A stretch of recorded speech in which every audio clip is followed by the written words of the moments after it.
Back again for the second time this week. We've got Larry Klayman, who is ready to drain this incredibly full swamp, Larry. It's like full swampiness right now. It's like shooting goldfish in a bowl.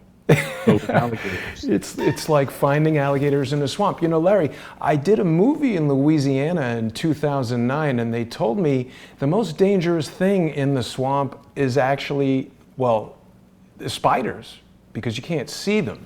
But I think in Washington, D.C., the most dangerous thing in the swamp are the creatures that are right before our very eyes. You know, since you and I last spoke, I've really been looking into our friend, Mr. Barr, who should be disbarred, to tell you the truth.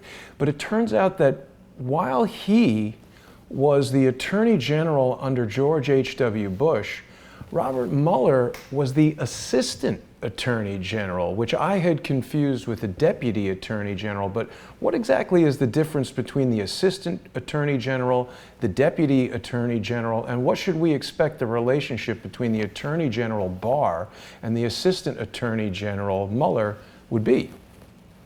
The Deputy Attorney General is right under the Attorney General of the Justice Department, and he is like the CEO, COO, Chief Operating Officers. He'll put into effect the edicts of the Attorney General, which in theory come from the President. You know, there's this misnomer that the Justice Department is supposed to be independent. No, it's an executive branch agency.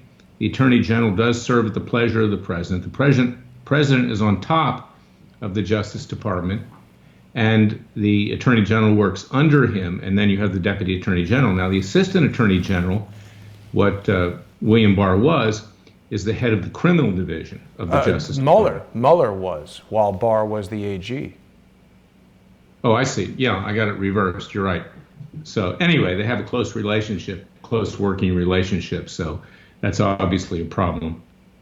It's really shocking to think. I mean, I know you got to be pretty busy doing the job of President of the United States, and I know you and I have been asking this question each time we speak for basically the last year, but what the hell is Trump doing? How could I, just a putz sitting here in my apartment with Google, how could I find this out about William Barr and Donald Trump not know? It doesn't seem possible. He has a false sense of security. Now, I suspect that Rudy Giuliani, his private lawyer, and Jay Sekulow, who know William Barr, strongly recommended William Barr. I know people out there right now who are my friends that won't criticize William Barr because they're friends with him. Wow. And because they have clients that need his help, obviously, as Attorney General when he gets put into office. I've never been that way, Jason. I can't do it. I don't want to be a lawyer if that's the way I'm going to be. I'm not going to couch things when things are not right. But William Barr is this establishment creature. He's no different than a lot of other people in Washington, D.C. He may not be the worst guy in the world in a personal sense, but he just sold out as president this week with his testimony. President who put his faith in him, who nominated him. This, bullshit, for lack of a better word, that he's 68 years old and is doing this as a favor to the country. It's total bullshit. Yeah. 68 is not old. And obviously people in Washington, D.C. love power, and with power comes money. It helps enrich him when he leaves for his retirement. So, I'm just sick and tired of the hypocrisy and lies that come out of these swamp creatures. And William Barr, whether or not I have clients that will need anything from him, I frankly, after Jeff Sessions, I'm not counting on the Attorney General of the United States to do anything. I'll do it for my clients and I'll do it for myself. I'm not going to ask people for any favors anymore. I trust that the justice system at some point might be slightly responsive to the needs of the American people. Well, we can only hope. And, Larry, all these different branches of the DOJ, or I should say the different individuals involved in the DOJ, seem to be working against the American people. I want to encourage people to go and visit Freedom Watch. freedomusa.org, because Larry and his team of attorneys at Freedom Watch are doing the work that the Department of Justice should be doing. They're challenging Robert Mueller's authority. They're defending innocent people who Robert Mueller is basically executing lawfare against. I'm talking, of course, about Sheriff Joe Arpaio, the Bundys, Dr. Corsi. It's really important that people who are justice-minded, even if you disagree with the political opinions of some of these clients, you have to agree that we cannot have an FBI and a DOJ that just goes after people and uses these strong-arm thug tactics in the way that they've been doing, Larry. The work that you guys over there at freedomwatchusa.org are doing is so important to everyone. Jason, you can see what's at issue here, and this is what gets under my skin, and I've been that way since I've been a young lawyer. I mean, frankly, I don't like authority when authority is coming from people who are less intelligent than you are and don't have good intentions, okay? Right. I disdain authority. I've been that way since I was in kindergarten, as a matter of fact. But when you see it at the top branches of government, just hearken back to earlier in this week. Look at the hearing before the Senate Judiciary Committee. Look at the senators, look at the people who came forward to testify on behalf of William Barr, the same cast of characters, Jonathan Turley, others, in the Washington legal community. They're all one happy family. It's all one giant club. And they're happy to promote their own. And I assure you that there are many Democrats as well who are favorably disposed to William Barr because he just caved in. And they know that he's going to let Mueller do whatever he wants, Bob, as he's called by everybody, and that the president is going to suffer by it. And as a result, there's a very good chance, unless we fight back, and we're trying to do this at Freedom Watch on behalf of our supporters, fellow patriots, and the American people, that this president could be removed from office if we just sit back and do nothing. Because both establishments and both political parties, they're part of this giant swamp club, and Trump breaks up that club. He breaks up their money train, their power train. He is a threat to them. He's been a threat from the day he announced for the presidency of the United States. And the American people in our vote mean little to nothing to them because, see, they think that they're smarter than we are. They think that they're the new American nobility. They think that they're better than we are, but they're not. In fact, they're the exact reason we fought the revolution in 1776. That was the attitude of the British Crown.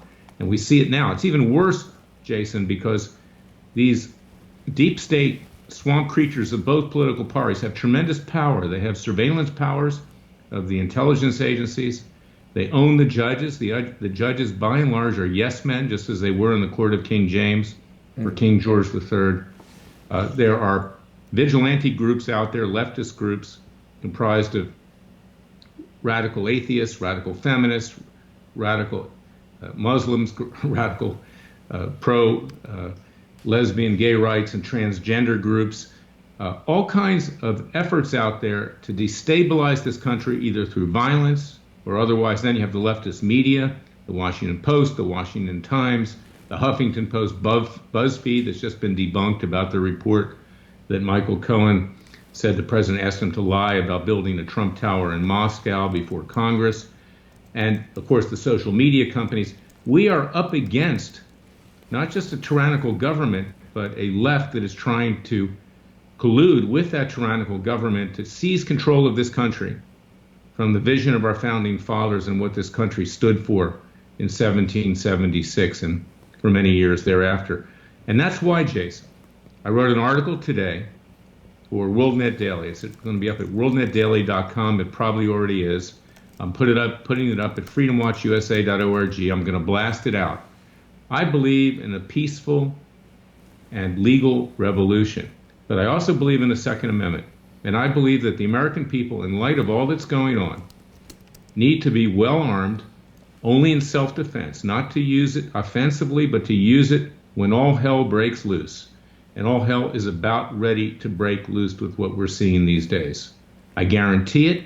I don't want to see it. I'm trying to avoid it, but it's going to happen. And that's why we have the Second Amendment, and the word gun and militia is not a dirty word. as long as you act peacefully and legally and only in self-defense. Right.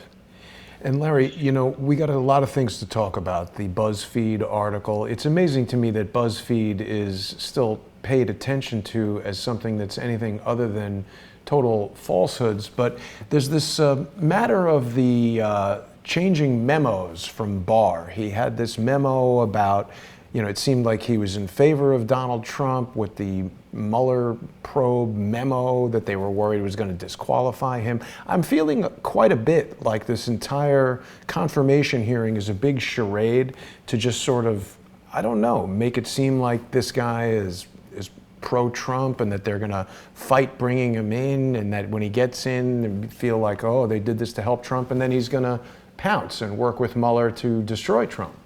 Well, that's it. I mean, the president's been told, gee, it's great to have somebody in there that knows, quote, Bobby Mueller. Okay?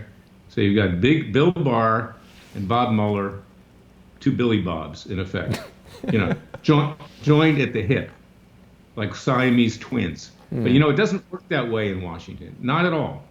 Because the same people that convinced the president to nominate William Barr are the same people that want to take the president down and stab him in the back. And then you've got a lawyer like Rudy Giuliani, and I hate to be so negative, Jason, but this is the way I feel. I feel it in my heart. I'm angry. I'm thinking about it every minute of every day, what we can do peacefully and legally to save the country. But Rudy Giuliani is not fit for prime time. He's a joke. He goes on TV half the time. He's drunk.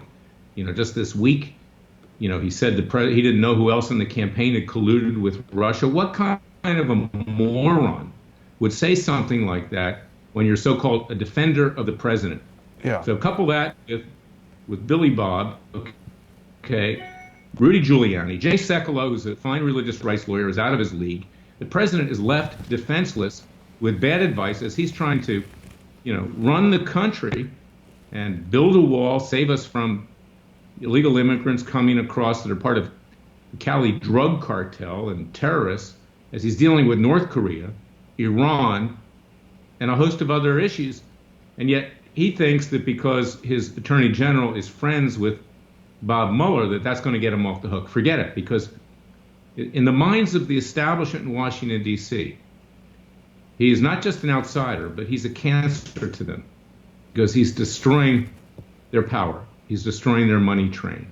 Go to Washington, D.C. these days, Jason. See the wealth. See the buildings that are going up in Southwest. See the expansion of government, notwithstanding the temporary shutdown. And you'll see that it's an industry in and of itself. And Trump threatens that industry, and therefore he has to be destroyed. And in the process, the country's going to be destroyed. Right. You know, I mean, Larry, we've heard so many times about the Washington, D.C. club. I mean, I wonder if you're possibly even being too generous, too kind, because club, okay, we get it. That's one thing, friends helping each other. I feel like this is far more sinister. I feel like Mr. Barr being so closely aligned to H.W. Bush, his ties to the CIA. Since we last spoke, I've learned that Barr's father was in the OSS, and Barr entered the CIA at a very young age as an intern and actually went to law school while he was at the CIA, self-admitted during the confirmation hearing he was the outside counsel to the CIA. Now, correct me if I'm wrong, doesn't that mean that he's just a hired lawyer who works for the CIA? It does, Jason, and you know, it's really regrettable, but you know, I look back at the Bush funeral. Nobody wants to see the death of the president, regardless of his political views or what he's done. But that was another sickening scene to see the Washington beautiful people sitting around there, you know, coalescing and celebrating, including the Obamas, the Clintons, and the rest of them. It's one happy family there. And William Barr is a tool. That's what he is. All he is a tool. He's a tool of the power brokers in Washington, D.C. Frankly, he didn't do anything when he was Attorney General the first time. So all these accolades about him, even Laura Ingraham on Fox News, you know, who knew him. And crazy that Laura Ingraham Carlson came out in favor of him. Well, she's a, quote, friend, okay? And then you've got Sean Hannity, who effectively endorsed him this week. Terrible. And when he got deluged with emails and text messages saying, why are you doing that when the guy says there's no witch hunt, I'm going to rubber stamp everything Mueller wants. Then he says, finally, last night, I have some concerns about William Barr. I'm sick and tired of this kind of stuff. Is that somebody's got to tell it straight. It's why I appreciate you. You tell it straight. You allow me to tell it straight. And we are in a crisis right now. We are in a civil war, if not revolution, with the left. And frankly, at this point, we're losing.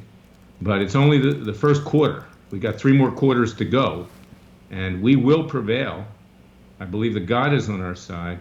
But also, we need to do it for ourselves. And we need to rise up and not take it anymore. I'm sick and tired of this garbage. Right. Yeah. I mean, frankly, him endorsing Robert Mueller is obviously disconcerting, but it's kind of on the low end of things that he's done that really trouble me. I was very young when Iran-Contra was going on, and there are details about it that perhaps I don't remember very well or never really knew exactly what was going on. I mean, we're aware that Iran-Contra was an illicit plan put together seemingly by H.W. Bush through the CIA to sell tow missiles and guns to the Ayatollah Khomeini for his war against Saddam Hussein in Iraq, and then to use that money to purchase cocaine from the Contras who were fighting the communist Sandinistas in Nicaragua. And they bought cocaine from these guys and flew it back to Mena, Arkansas, where Bill Clinton was the governor, and Barry Seal and Chip Tatum, and all these guys have spoken about it. William Barr was involved in the pardons of many of the people who never faced justice for Iran-Contra, one of the worst crimes ever perpetrated by members of the U.S. government. What do we know about this involvement? I mean, you say he did nothing. I think he did worse than nothing. I think he helped criminals while he was Attorney General. No one's talking about this. It's something that we'll look into at Freedom Watch. Iran-Contra, I mean, let me say this. The goal of President Reagan, I believe, was noble. It was to support the Contras in Nicaragua. But the wrong means were used, and it got out of control. We did business with the Ayatollah. We armed the Ayatollah during that period. We also gave anthrax and chemical weapons to Saddam Hussein in Iraq. This was Bush, Cheney, and Rumsfeld. I mean, these people are essentially war criminals. They really are, and they made it even worse later with what they did, getting us into Iraq, at least Cheney and Rumsfeld. I mean, all these American soldiers who have gone over there and died for little to nothing.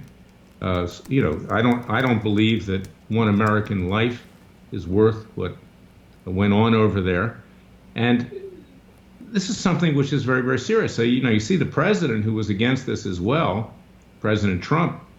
We know that the CIA in all likelihood killed John F. Kennedy. They didn't like the way he acted with regard to the Bay of Pigs, and they thought he was a communist sympathizer. And I fear for this president, because he's up against the powerful forces, not just of the political elite, but of these intel agencies and the CIA, who, frankly, want to perpetuate this war machine, which accomplishes little to nothing. Now, the president gave a speech this week about our defenses. Because we've been spending all this money on these inappropriate, worthless wars, which are to prop up Arabs primarily in the Middle East, Arabs who will never, ever even get along with themselves, who would just as soon kill themselves as a second measure to Jews and Christians. The president rightly said, well, we haven't been spending money on nuclear defenses, on missiles and other technology because we've been drained in these wars. And this is something which, is unforgivable. So, and the Bush family, regardless of the veneer that's put on it, and with the exception of Jeb Bush, who I think is a decent human being, but his dad... Larry, are you okay? You having a fever? Jeb Bush? Well, Jeb's a nothing, okay? I mean, he's a placebo, in terms of governor of Florida.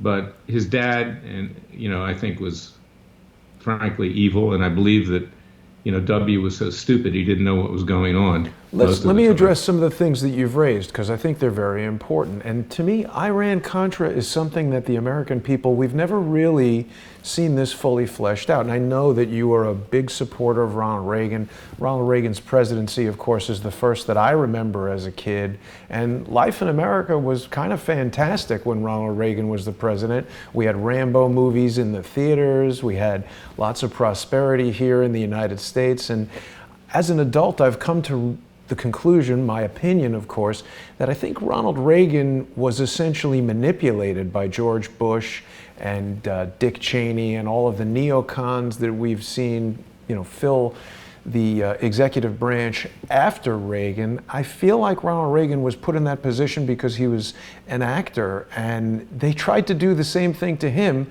that they did to Kennedy. Kennedy famously was coerced into using Lyndon Johnson as his running mate, and Johnson planned to kill Kennedy from the first day, I believe. And I think you're right about that. Let me give you a little story here. Yeah. Around that time period when Reagan was shot, shortly after he was shot, I was in court on a matter, and I picked up some boxes, and I severely herniated 2 discs in my back. Ooh. I barely could move. And I went to a doctor at George Washington University. I forget his first name, is Dr. Cabrini. He is the neurosurgeon who saved the press secretary to Reagan. Brady? Was that Brady? Yeah, Brady, James Brady. And he said, Larry, I'm a supporter of you at Judicial Watch. I want to tell you a story. I said, what's that? He said, when I was treating Reagan and I was treating Brady, George H.W. Bush would come over to the hospital to brief the president. And he said, I could not believe what I was hearing, because behind his back, H.W. Bush was denigrating and disparaging President Reagan, calling him stupid, and I was really offended at the whole thing. Contrary to the veneer that's put on H.W. Bush and W. Bush and others in that family, they're low-class people. They really are low-class people. So I believe that H.W. Bush was manipulating Reagan and behind his back, stabbing him in the back. Yes. And I think that this is at the time, I think they'd be hard-pressed to pull something like this again. But I think this was their method. Basically, nobody votes for president based on who the vice president is, and no one really knew who George Bush was on a national scale when he ran as the vice president with Ronald Reagan. And I'm not surprised to hear that story. People probably... Listen to this, Jason. Yeah. Let me add this. When W was elected president, he kept George Tenet, Clinton's CIA director, in at the CIA as his director. Why would you do that? Why would you want someone loyal to Bill Clinton? I believe because Tenet, the quid pro quo, was to cover up all the stuff that his dad had done when his dad was director of the CIA, to keep the skeletons buried because of the stuff he did. Yeah. And I've said that long before you gave me your opinion on the whole matter. Sure. And people also know, of course, that H.W. was good friends with the Hinckley family, John Hinckley Jr. being the alleged trigger man on the Reagan assassination attempt. But I'm sure their plans were to kill Ronald Reagan and for H.W. Bush to take over as president.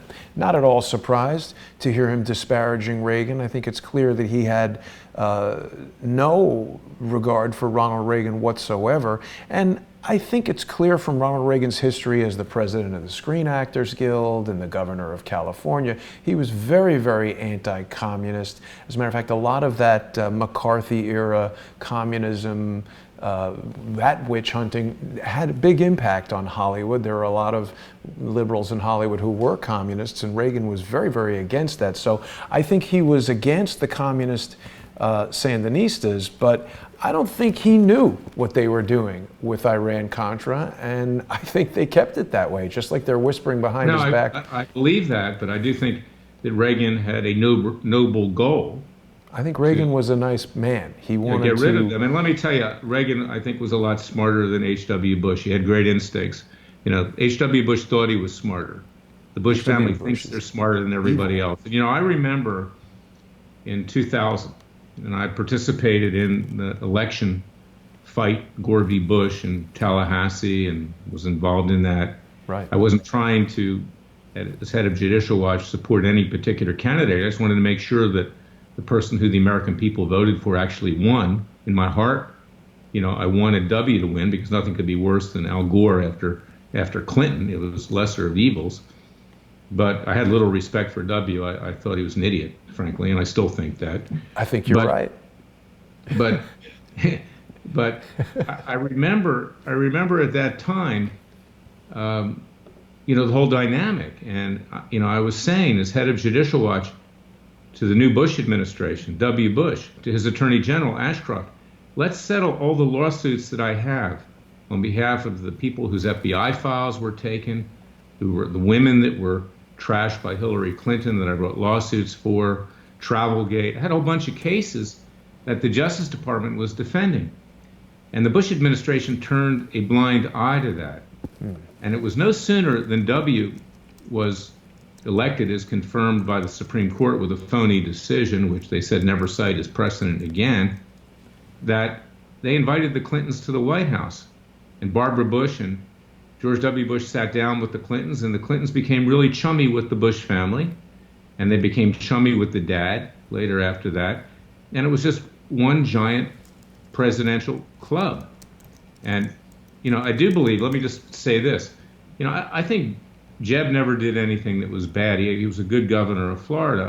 I had my differences with him too. He didn't stand up for Terry Schiavo, the woman who was killed in that hospice many years ago. But the rest of this family is just low class. It's low class, and they're not what they appear to be. And the dad and W did a lot of harm to this country.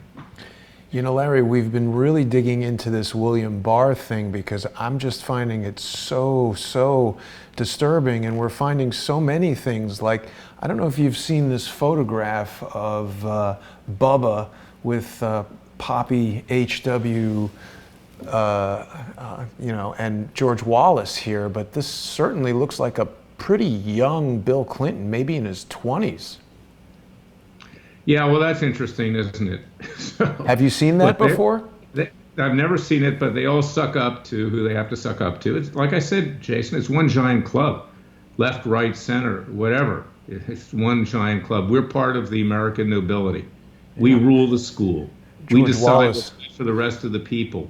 The people be damned, and this is the attitude of these people. And you raised a couple of other interesting points that I just wanted to address really briefly, because you were talking about how Iran-Contra involved the United States providing anthrax to Saddam Hussein, and that's actually something I'm really intrigued when I have different guests on Crowdsource the Truth who maybe don't know each other and haven't spoken to each other, but they say things that connect. So, well, it was that strain of anthrax, Jason. It is believed was the same anthrax that was used after 9/11 that was trained on the postal workers and others in Washington, D.C., as well as American media down in South Florida. I myself, at the time, was running Judicial Watch. We got our mail from the Brentwood post office. I had to have our entire staff go get Cipro because we were getting mail, and that was contaminated. That was the anthrax that was given to Saddam Hussein that somehow wound up back used against us years later. And the chemical weapons, that's likely where the Syrians got it and others got it. And these people just had little regard for human life. And, years later, W had little regard for human life with what he did in Iraq and Afghanistan. Right. And with regard to the viral strain, it wasn't just that. It was a weaponized form of anthrax that was put into this spore powder that was more easily airborne, so that when you breathe it in, it becomes super deadly. So it's not a coincidence that Saddam Hussein would have that and the U.S. government would have that, because it is a biological weapon. Now, Cody Snodgrass is a former special ops contractor to the various secret agencies and everything like that. And what he said was that the Murrah building in Oklahoma City housed a lot of medical records for veterans who were returning from the first Gulf War, who had been exposed not only to depleted uranium, but an experimental anthrax vaccine had been created specifically for the U.S. servicemen and women.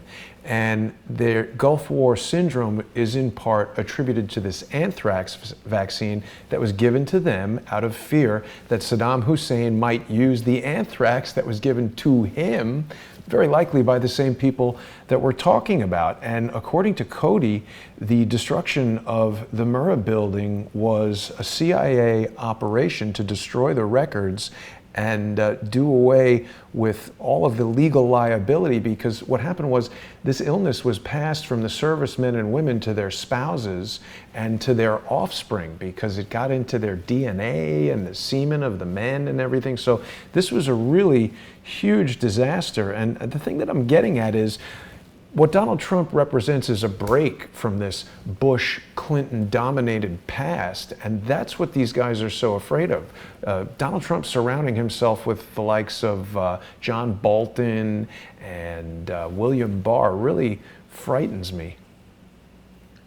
Yeah, depending on who he surrounds himself with. But I do believe that the president has good instincts, and I do trust the president. I just wish he was allowed to do his job, and of course we at Freedom Watch are doing our best to try to ensure that he can finish his presidency and represent the American people. So I hope people will go to freedomwatchusa.org, donate to our cause. Go to ClyvenBundyDefenseFund.org. There are developments on that this week. The Justice Department is now so-called Justice Department, Department of Injustice, wants yet another extension to decide whether they're going to proceed with this appeal. They clearly are going to. They're just trying to buy time to write the appellate brief. And, I filed some pleadings. You can see them at freedomwatchusa.org and also LarryKlayman.com, stating that the appellate court should simply close the case down and dismiss the appeal. Yeah. But this is unbelievable that they would proceed, because the prosecutors in the Las Vegas attorney's office, Stephen Myray, who was the first assistant, he's now been demoted slightly to being a line attorney, Dan Sheese, an individual by the name of Ahmed, the previous U.S. Attorney Daniel Bogdan, they all not only just set the Bundys up and entrapped them, they sent out sharpshooters to their ranch. They participated in death threats against them if they wouldn't leave their land and give up their cattle. And they got caught lying by a very pro-Obama, pro-Harry Reid judge, Gloria Navarro. Now, even she had to dismiss the indictments. I mean, an ordinary judge would have dismissed it lickety-split, but this judge, it really had to be bad for her to do it. And she basically indicted Myray and the rest of the prosecutors in that office. Now, who's handling the appeal? A woman named Elizabeth White, who's part of that office, an assistant U.S. attorney, and it's basically just to cover the asses of these prosecutors, because their career will otherwise be toast. They not only committed all kinds of ethical violations, lied to the judge, suborned perjury. They, in addition to that, committed crimes in their own right. And that's why this appeal is proceeding, because they're hoping in a Hail Mary that they're going to get a decision out of the Ninth Circuit that saves their careers. They'll never be indicted because, the wagons will be circled at the Justice Department, but saves their careers. And that's what it's all about. Meanwhile, severe emotional distress is being continually meted out against the Bundy family and their supporters, the peaceful protesters that were indicted along with them. And we really need the support of the American people to wage this defense. So please go to ClyvenBundyDefenseFund.org, ClyvenBundyDefenseFund.org, contribute to that cause, because we have a big fight that still remains. And then, of course, as I mentioned last week, is our client Schaefer Cox. If you want to talk about that, we can talk about Schaefer. Well, but wait, I got some questions to ask you first. Sorry, Larry. There's so much I want to ask you. And of course, there's some viewers who maybe aren't familiar with the legal terminology, so I just want to clarify. The Ninth Circuit is an appeal court, correct? That's right. And suborning perjury means what? Suborning perjury? It means telling people to lie on the stand. We had FBI agents, we had Bureau of Land Management agents, we had others that went on the witness stand that knowingly lied. The prosecutors, I believe, were behind it. The prosecutors themselves lied to Judge Navarro, not under oath, but in making oral argument. There was a whistleblower that came forward by the name of Larry Wooten at the end of the trial that said that Stephen Myray and the others covered up kill lists that were on the Bundy's head, disparagements of their religion, their Mormon faith, Yeah. and other things. And yet the U.S. Attorney's Office in Nevada continues with an appeal against the Bundys, which is going to be very, very costly, and which continues to mete out severe emotional distress to a family that's already been through a lot. The Bundys and their supporters were in prison for 2 years. Klayman was thrown in solitary confinement by this judge for no reason. It's one of the most They weren't let shameful out on cases bail. in recent history, isn't it? It's really quite shocking. It is. I mean, they were denied right of counsel. They were denied a speedy trial. The Las Vegas Review-Journal, which is a mainstream publication, called the judge the friend of the prosecutors and chided her for violating constitutional rights. Yet even this judge was forced to dismiss the indictment. But our Justice Department, our Department of Injustice, and I take this personally because I was a proud alumnus. You know, I was a lawyer for the Justice Department, a prosecutor and defense lawyer. You know, I am sickened and disgusted by the Justice Department, which has now become the enemy of the American people. Now, Larry, the Bundy case is interesting because it was a really prime example of how something is spun by the media. I wasn't as dialed into the news and politics when that was first going on as I have become since starting Crowdsource the Truth. And of course, you and I met at the Bundy trial, and I've been learning a lot about it since then. A lot of people have told me that it was very similar to the Ruby Ridge incident, which I'm not terribly familiar with, but in my researching William Barr, I came across this article as well, where William Barr was defending FBI snipers in this Ruby Ridge matter, and he kind of lied about it. He said he had nothing to do with it, and then they found phone calls that he was involved in. Do we know anything about Barr's involvement with Ruby Ridge? That's great research, Jason. I'm going to follow up on this. Thank God for you in this research. But this is typical of the Washington establishment. You know, I go into court every week with Justice Department lawyers, the federal programs branch, that are paid liars. That's what they are. Paid liars. You've seen them in action. Okay, you saw them, you know, when I was up against them with regard to getting Mueller's grand jury leaked documents. And they go in there shamelessly and lie for these other branches of government. And Barr, at a higher level, you know, ran interference apparently for the snipers that killed people at Ruby Ridge. Yeah. And take a look at Waco too. We need to look at that with Janet Reno. You know, but this is part and parcel to Washington. It's the American people, you know, are come third. You know, first comes themselves, then comes their friends, and then comes the American people. Yeah. And that's what we're up against. And that's exactly why we fought a revolution. That's exactly why we have a Second Amendment. That's exactly why Jefferson said we were going to be in a revolution down the line at some point where the corruption and the government oppression becomes so great the people can't take it anymore. And, you know, as I said, and I always say this because I want to solve it legally and peacefully. I want to solve it in the courts. I want to solve it with citizens' grand juries. I want to solve it in the court of public opinion. Yeah. But we are on the verge of a violent revolution. And get ready, I believe it's coming. Wow.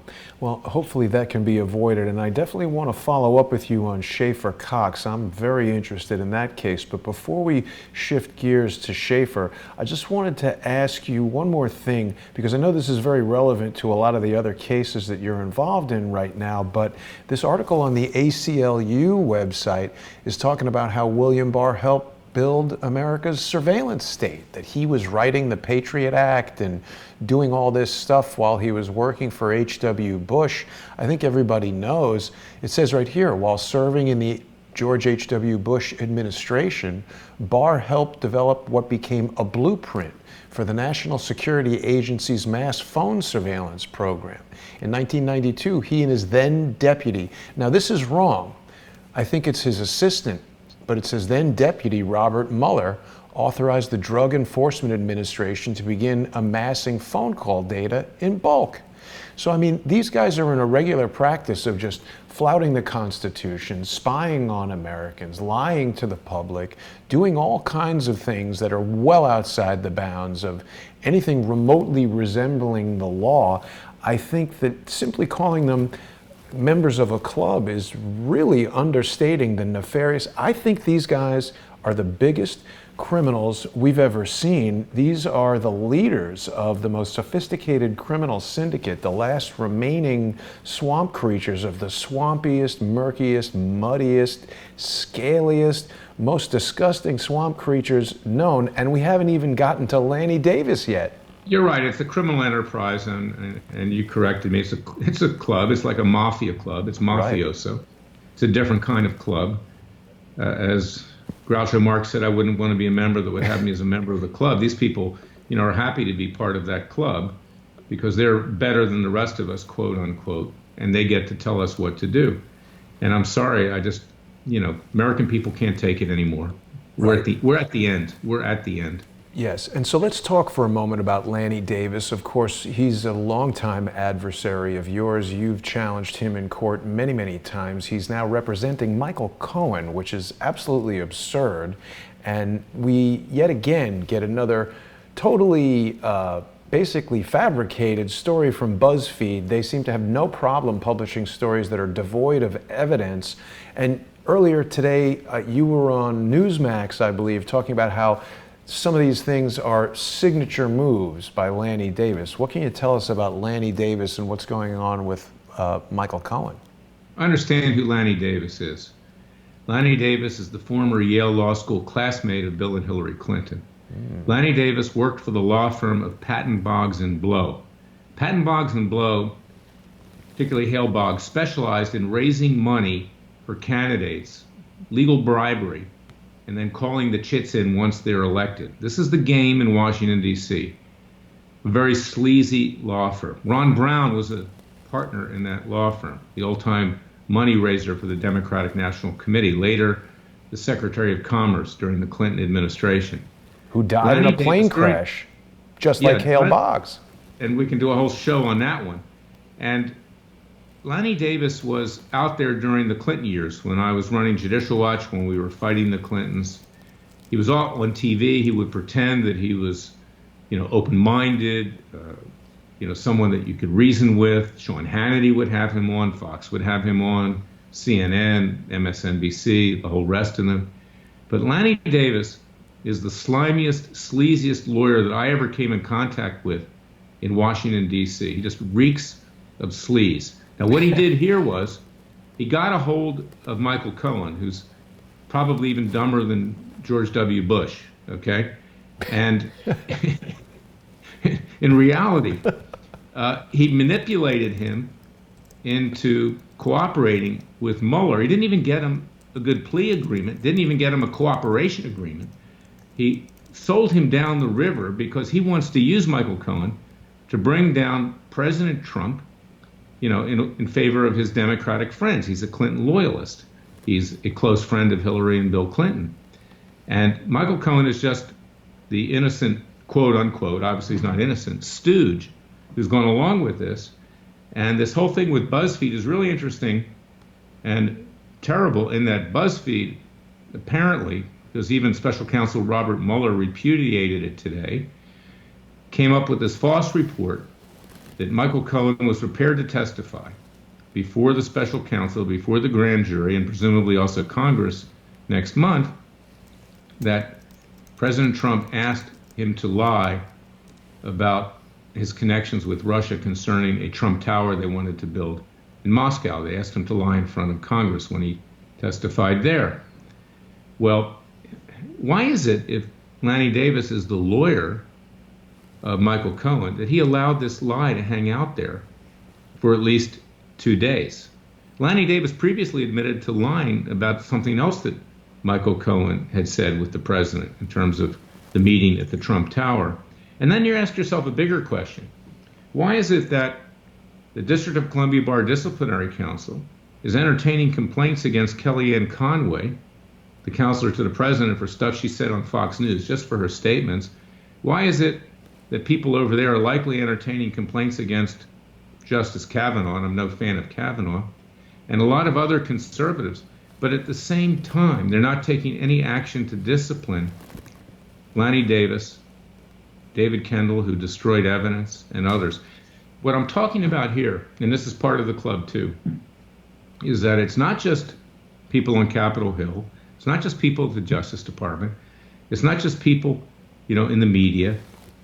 It's the entire Washington, D.C. establishment, which is so far left that if you are a supporter of President Trump, you must be destroyed. And that's why we're in a war with the left right now. And Lanny Davis, using Michael Cohen as his tool, is part of that. Yet he walks off unscathed from the District of Columbia bar for all the lies and suborning of perjury that he helped to commit. And that's what we're dealing with. And as a lawyer, I'm disgusted by the whole thing. And, that's why we're fighting back, Jason, because it is a criminal enterprise, and it comprises a lot of different moving parts in Washington, D.C. Yeah. Well, and, Larry, there's also this email that Lanny Davis sent to Hillary Clinton in 2010. When did she become Secretary of State? In 2008.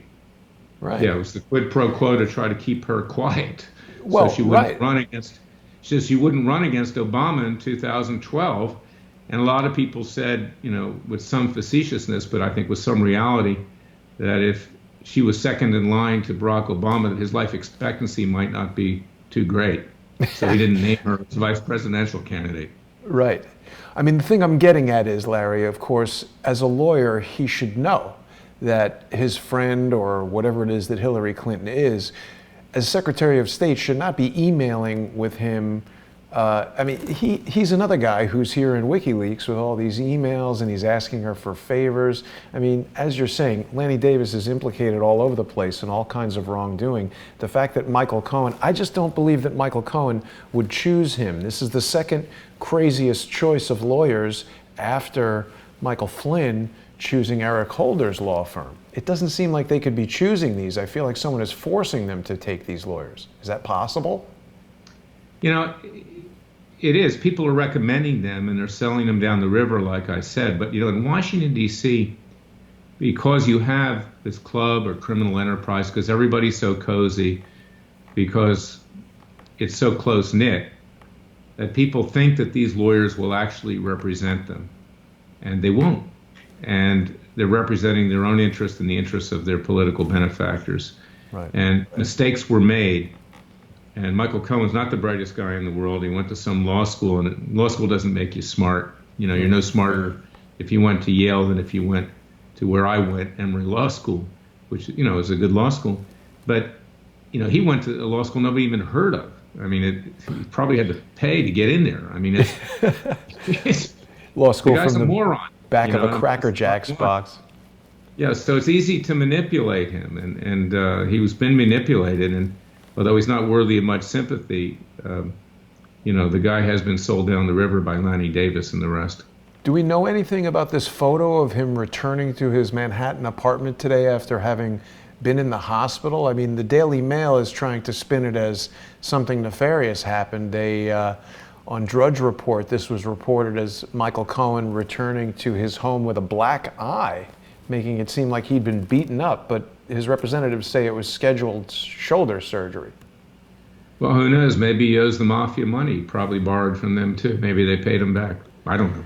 Nobody really knows. So before we get to Schaefer Cox, which is a really important story that doesn't get enough coverage, I just wanted to go over this one last thing about Barr again. This is an article from Veterans Today that still needs a lot of checking to be done. The part about this that I'm interested in is where it quotes a conversation between Ted Gunderson and Chip Tatum. Chip Tatum has come out and admitted details about being a pilot during Iran-Contra, working with Barry Seal, knowing a lot of stuff about this. And, he's basically saying that William Barr was directly involved in covering all this stuff from Iran-Contra. Chip Tatum has also admitted to Ole Damagard that Chip Tatum was involved in the assassination of Olof Palme, the Swedish prime minister, and that Mr. Barr was an attorney who was helping make these problems go away. Very, very possible. For money in Washington, D.C., anything's possible. For money and power, that's the name of the game. There's no morality there. There's no ethics. There's no integrity. Almost none. When I go to Washington, Jason, I look around. It's like a dark cloud is hanging over the city. I go because I have to, because I have business there, because I'm in front of courts and judges and whatever. but frankly, the place makes me sick. And it's really sad because it's a beautiful city, and it's supposed to be a shining city on a hill, as Ronald Reagan used to call it. But instead, it's become the depths of hell. And that's what we're dealing with today. Yeah, yeah. I mean, again, it's important for people to support freedomwatchusa.org. You and your team there, Larry, continue to amaze me, just the amount of cases that you're involved in. And it's not like you're just, taking cases to boost the volume. You only select cases that deal with violations of people's rights and really things that shouldn't happen in the United States of America. And that brings us to what's probably going to be our last subject for tonight, Schaefer Cox. Have you spoken with him? Have there been any developments in his horrible... I spoke with him today, and I'd like to do a whole show on this someday, and I'll be brief because we only have about 15 minutes left, or 10 minutes. But this is a young guy. He's extremely bright. He's extremely charismatic. As I said last time, his mother was Jewish. His dad was a Baptist minister. They were very successful in Colorado. They moved to Alaska so the dad could have his ministry. He's been homeschooled. He knows about philosophy. He reminds you of a Thomas Jefferson type in our founding fathers. I sat there in prison with him for 7 hours a few weeks ago, and I was just amazed. He was an activist. He ran for the state legislature in Alaska. And Alaska is wild. You talk about the Wild West, I mean, that's child's play compared to Alaska. And he got involved in gun rights movements. He got involved in other movements. He's somebody who, like you and I, are skeptical of authority being meted out by people that aren't as smart as the rest of us, but think they're smarter and think they're better. Right. And he came upon a pedophile human trafficking ring with little Eskimo boys, okay? And there's rampant homosexuality in Alaska. I guess, really? The buffaloes or whatever are I don't mean to make a joke about it. It's not something to joke about, so I apologize. But there is. I mean, it's so crazy. And both federal and state officials were involved in this, trafficking young boys. And he uncovered it, and they destroyed him. They set him up, both state and federal officials. They thought he had to be crushed. An informant by the name of Bill Fulton, who not incidentally, according to Schaefer, came on to him, and Schaefer rejected his advances. He hated Schaefer because of that. Schaefer's very good looking. He's very charismatic, as I said. Set him up with the FBI. There were 10 other FBI informants that got into this whole thing. And they had to destroy Schaefer because he had also started a militia, and he was peaceful. He didn't want to hurt anybody. And a militia is legal under the Second Amendment, as I wrote about today in WorldNet Daily. And he became a so-called threat to federal power and to state power. So they had him indicted through corrupt prosecutors, much like the corrupt prosecutors in Las Vegas. One of these prosecutors was also criticized by Judge Emmett Sullivan in the Ted Stevens prosecution when Judge Sullivan threw that out for prosecutorial abuse. And he was convicted of attempted murder and conspiracy to murder and some weapons charges. They set him up with the weapons. These weapons would have otherwise been illegal if they had been registered, but they were sold to an intermediary. Schaefer really was not involved in that either. And he was sentenced to 33 years in prison. He's done 7 so far. 33. 33. And he's in a prison in Terre Haute, Indiana, which is the only prison in the United States that executes people. And in that prison, believe it or not, are tens of radical jihadi terrorists that are in the same cell with him. And these terrorists have recently, one of them in particular, murdered a Christian. They slit the throat of a Jewish inmate. It's something that I have asked the Bureau of Prisons to look into. It's a terrible situation, and his life is in danger every single day. Recently, he was thrown in solitary confinement. Thank God he's out now. What's the name of that prison, Larry? It's the Federal Detention Institution at Terre Haute, Indiana. And, the warden is a decent human being. There are good people there, but it's out of control. And these people are being treated in a terrible way. inadequate food and inadequate water. And I hope that the Bureau of Prisons will be looking into it. But Schaefer, and we will get him out. Already one count has been dismissed by the Ninth Circuit on appeal, the attempted murder. They left in a conspiracy charge. He's up for resentencing, because when you throw out one charge, the entire sentence goes out in May. I'm preparing a pardon and/or clemency petition for him right now. We're going to go to President Trump. But Schaefer's the kind of person that we need in this country. He's not afraid, and he'll stand up. And he has the ability to unite people of faith, to do it peacefully and legally. And, you know, when they came after him and his kids and his family, he made a few remarks, and they used that to frame him. But everybody can say things from time to time, but he never sought to harm a hair on the head of anyone. And you can understand the frustration that Schaefer felt, because many people in this country are feeling that frustration today, and they're not in the bullseye of the federal government or the state government. They just feel it generally. And that's why we at Freedom Watch are trying to relieve that pressure through peaceful legal proceedings, because we don't want to see violence out there. But the American people are agitated right now, and people are at the barricades, and they're about ready to react, particularly when they see these dishonest, disgusting politicians in Washington, D.C., the Chuck Schumers, the Nancy Pelosi's, the Gerald Nadlers, the Adam Schiffs, and Maxine Waters, who know no bounds in terms of truthfulness and honesty, who won't even allow a wall to be built on the Mexican border because they want to destroy our duly elected president. We are at a flashpoint right now. Yeah, just back on Schaefer for a moment, Larry. When you say that he said something that he might not have meant, this is really part of the FBI provocateur's goal, right? He wants to agitate and really do things to upset the target so that they say or do something that can then be, oh, you've threatened a federal officer, you've threatened a witness in a federal case. I see these tactics being exercised by people like David Swigert, trying to say this or that person is a federally protected witness in an ongoing federal civil litigation. You said X, which is witness tampering or threatening a witness or whatever it might be. These are standard lawfare tactics that these guys are using all the time. They provoke you, okay? They poke you until somebody says something, then they use that against you, notwithstanding First Amendment rights. You know, Schaefer didn't do this, but if somebody threatens me or you, Jason, you go to the police will tell you, the FBI will tell you, we can't do anything about it until there's an overt act in furtherance of a crime. Yeah. You know, words are not enough. Look at Farrakhan, who's out there, who threatens whites and Jews and Christians all the time. Nothing ever happened to him, although some of his disciples actually killed people, like in Dallas, the Dallas massacre, you know, a couple years ago.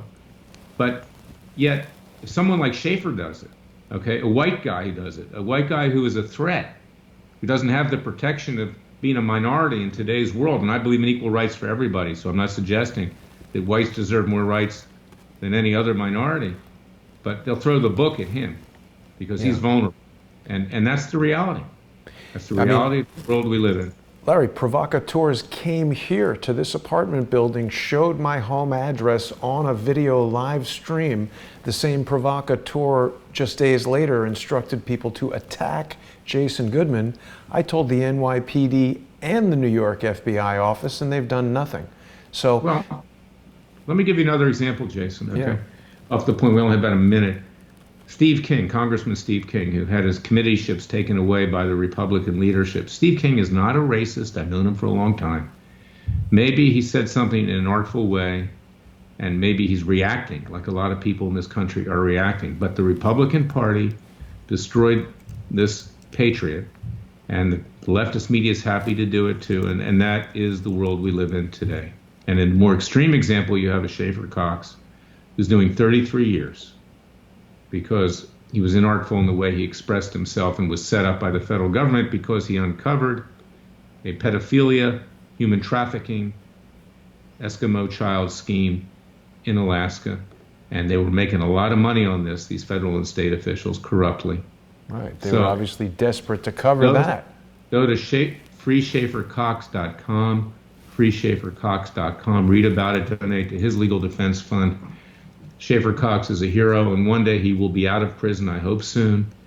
And, we need to protect him when he is out because he's a significant force to be reckoned with. That's how articulate and well-educated and equilibrated he is. He's a true American patriot. Right. So it's very important that people support these different cases that Larry is involved in. Of course, you can give your general support to freedomwatchusa.org by going onto the website there. You can read the blog posts and review cases that they're involved in. You can sign the petition to remove Robert Mueller and now William Barr. I find this to be so important. I really hope that people watching will go and sign the petition. And Freedom Watch, of course, does need our financial support. These cases don't prosecute themselves, so I hope that people will donate on freedomwatch.org. Larry, of course, defending Dr. Jerome Corsi and now his stepson, who has come into Mueller's crosshairs. People can go to CorsiNation.com to help the doctor and his legal defense. Of course, the Klayman Bundy Legal Defense Fund. These are all cases that Larry and his attorneys and the team there at freedomwatchusa.org are helping. Larry, I don't know, freeschaefercox.com. Is it the same? Is this the right website here? Frankly, my eyes aren't that good, Jason, but you'll find a lot on the internet. And don't believe what you read from the other side, but freeschaefercox.com. Yep, freeschaefercox.com seems to, we'll have to look into that and we'll have maybe the correct. Maybe it's Org, maybe it's ORG. Try that one. Okay, sure, let's try that. I want to make sure that people can help Schaefer. I haven't met the guy and I don't know that much about him, but the stories you've shared with us about the treatment he's received is so horrendous. I think we all, forget about Schaefer Cox. Think about yourself. You would not want this happening to you, to your brother, your sister, your father, your cousin, your friend. The fact that this type of thing can go on, even if you dislike Schaefer Cox or Klayman Bundy or Dr. Jerome Corsi, this is a fight for justice, and the work that's being done at freedomwatchusa.org is critical. So I hope that our viewers will go there and support Larry and his team. Larry, it's always a pleasure to have you on. I'm going to keep digging into this William Barr guy. I think he's one of the most dangerous people we've seen so far on the political stage since Donald Trump has become president. He's a nothing. He's a tool, Jason, and keep it up. And thank you for giving me that information because we're going to follow up on it too. Thank you, Larry. Have a great night. Have a great weekend. And thanks, everybody, for watching. I'm going to have a blockbuster report tomorrow with a new guest who's going to give us information about the dark overlord, a shadowy hacker or group of hackers who have been releasing information about legal cases related to 9/11. So people will hopefully tune in for that. I'll see everybody tomorrow, and thanks for watching.